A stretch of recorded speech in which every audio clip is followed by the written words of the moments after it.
World conferences on AIDS usually are held amid great fanfare, but one recent gathering went off without it, exactly as its organizer planned. Greg Lefebvre reports.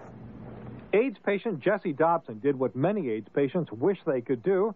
He brought together top scientists in the AIDS fight, a World AIDS Convention without pomp, ceremony, or bureaucracy. And it's kind of like the second stage of activism. This meeting is the kind of thing that should have been happening all along.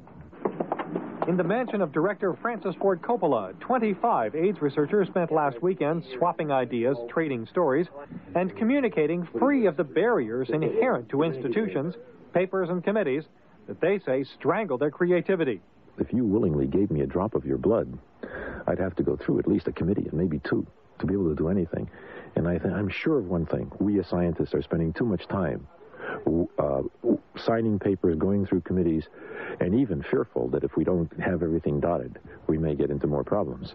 Dobson had long been an AIDS activist. At first I was screaming at the system, and now I'm more aware of how the system works and so forth.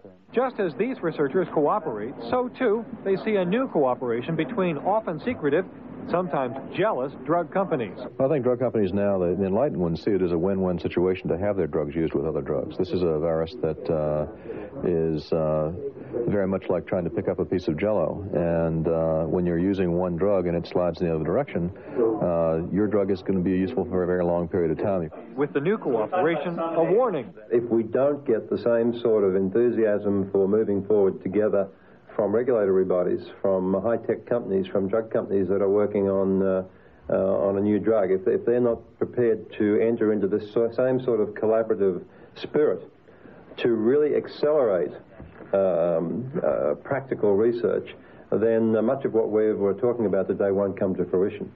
The President of the United States for the last 12 years has been virtually silent about the needs of AIDS research, and although there has been a lot of money in AIDS research, there hasn't been the kind of political support for a focused program to really solve the problem.